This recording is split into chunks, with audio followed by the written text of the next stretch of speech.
You're such a quiet audience. I tried to get you to talk, but you wouldn't do it. So, I will talk. First of all, in 1998, that was the year after Mother Teresa died, there was a group of families that there needed to be a Catholic school in this area because most of the students here went to St. Gabriel's. And so that was a pretty good bus ride for the students. And so they really wanted to start the school at St. Max. But St. Max is so tied in with homes around it, they wanted to build a church first. So they went to Our Lady of Sorrows. Father Kroger at that time said that they could use his basement. And so they put an ad in the paper, and I was at Precious Blood in Dayton, and I came and I interviewed and everything, and they said, well, the job is yours. We can hardly contain ourselves. The job is yours if you want it. Well, I almost fainted because I said, oh, I don't know if I didn't tell my school yet, you know. I said, give me a few days. So all the way home I'm going, oh my God, what have I done, you know. So I went home and I thought about it, and I thought, this would be neat. And at that time my mom lived with me, and she said, you know, this is such a neat opportunity because you have different ideas with education. Why don't you go ahead and try it? So they didn't give me a week, they gave me like 2 days, and they called. So I said yes, and then told Precious Blood I was coming here. Well, to make a long story short, we ended up with the 20 students, and we got our 20th student on like the day before school started. When Our Lady of Sorrows, it was really a dedicated group of families. These families, they borrowed desks from St. Gabriel's, brought them over to Our Lady of Sorrows, fixed the whole thing up like a school would be. It was all finished, and they had to got everything down. And they just prayed that no one else would have come to that open house. There was nothing there.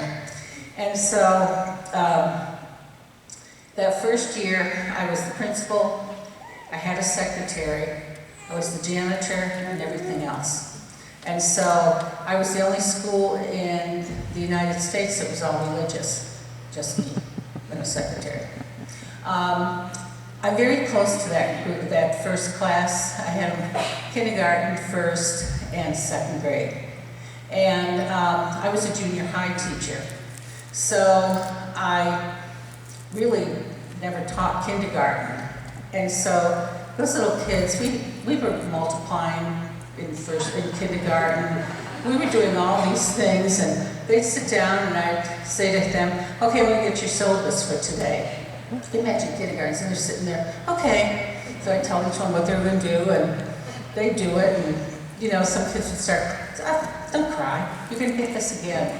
So if they knew 2 times 2, 2 plus 2, I go, oh, you know what? I have a cat, and she can do that. And I said, your brains are so much bigger, and so they'd always go, well, teach us more, because we're smarter than Sabrina. So I got away with that for 3 years. And so then I'd say, okay, if 2 plus 2 is 4, what's 22 plus 22? Well, some kids got it right away and other kids didn't, but we just did things like that. But I did stick to what kindergartners should know also. So, as I said, I'm very close to that group because we did such different things. And the next year we added a second grade, and then a third grade, then a fourth grade. So when we got to the fourth grade, we built the first building over here.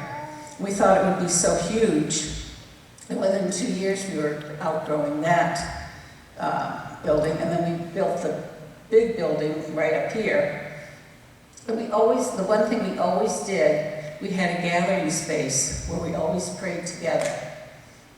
So you'll notice if you go through the school, there are large gathering spaces. And now with 535 students, we all meet in here. And we pretty well fill the whole center. Um, when we were in the church, we had to every weekend change it back for their religious. They used to have kids have their religious instruction, so we'd have to clear our stuff and then let them put their stuff in, and then they'd clear their stuff, and we'd become a school again in the morning.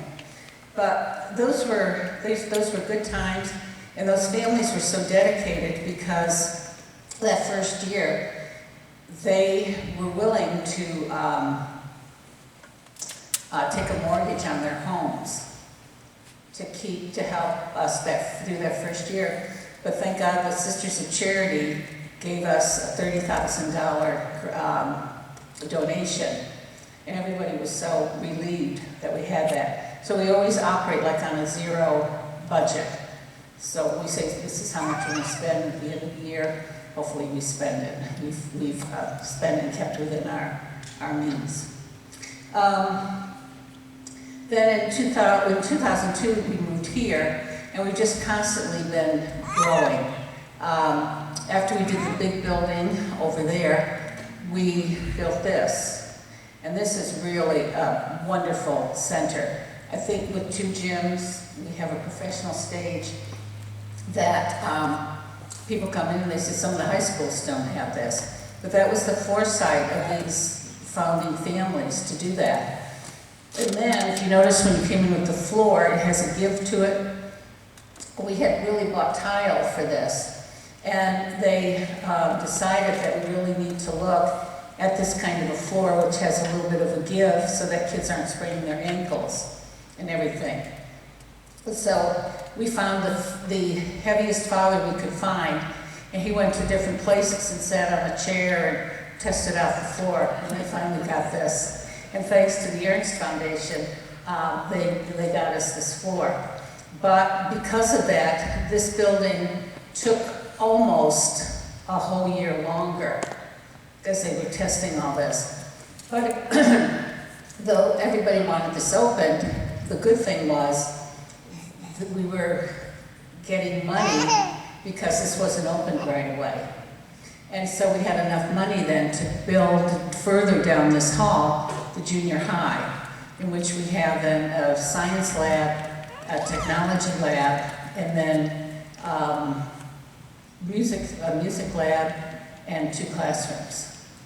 So, and you can tell the difference because they have the slanted roof and everything. And then, I think about 4 years ago, we built another whole addition around this building, which then allows us to, again, add another classroom to each grade. So every time we have added on, like first we had 1 class.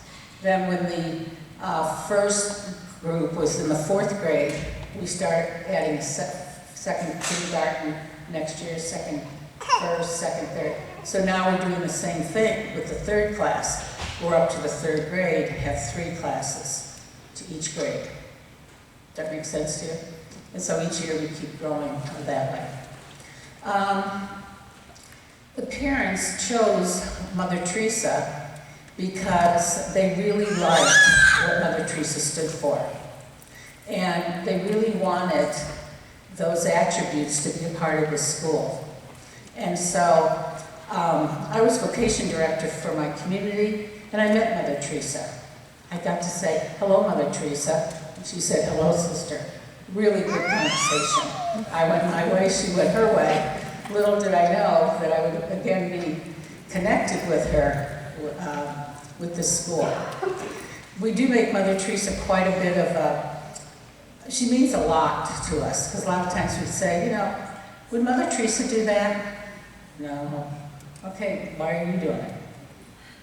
You know, so we get a lot of mileage with Mother Teresa. Some of the little ones think I'm Mother Teresa. So no, far from it. I think it's my age. So anyways, so we've got to the point where we are today that we're a National Blue Ribbon School. And this is such an honor for us because we, first of all, couldn't apply till we had an 8th grade. Then you had to have 5 graduating 8th grade classes. So during that whole time, to be a blue ribbon school, only the 8th grade had to perform in the 85th percentile.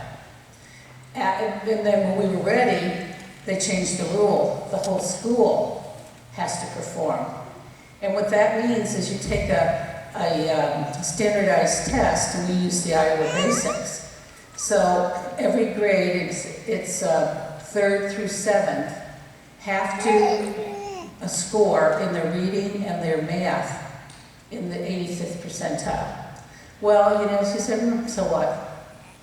But there's always, it's so frustrating. And so really the diocese has not had a blue ribbon school since 2013. And that's because every school's been trying to do that. And for us it was math. You know, you'd say, okay, we're working on this 6th grade math. So we'd have to check what's happening. So with everything we would analyze what was wrong, then we would try to fix it. Like we have simple solutions math. We have reflex math. All different things to help strengthen that, which was a very good thing. And so last year, we were about the 85th percentile. So we, thank God we have one of our teachers, Mandy O'Cars, is a writer. And she is a person, it takes a special person to really capsulize what school's about, and she had that gift.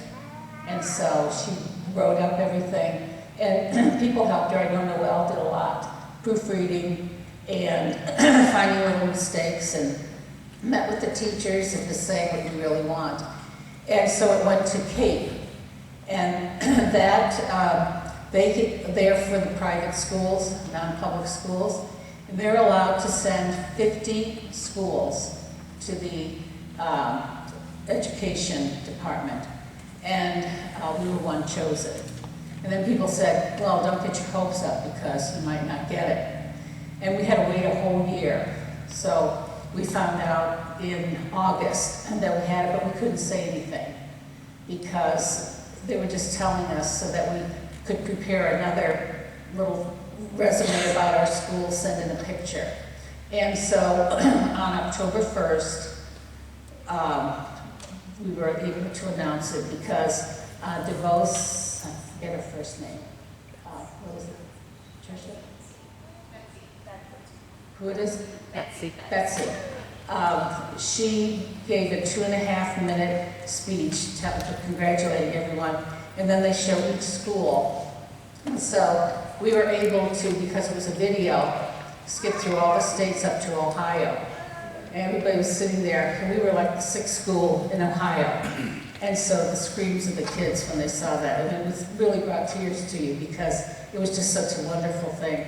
So we had the video on with kids screaming, and that was it, because they were so excited with that. And we've been celebrating ever since. And it's something that will always stay with us, and you can renew that every 5 years. But you don't have to. You can always say, but they want you to use the year. You can't say I'm a blue ribbon school, because people say, did you get it this year or not? You have to say I'm 2018 blue ribbon school. 20 years from now, you have to say the same thing. Unless 5 years from now, you go through the same process and get it again. Okay? We're not going to ask questions till the end, all right? Sarah Lassinger, our curriculum director, is going to speak next.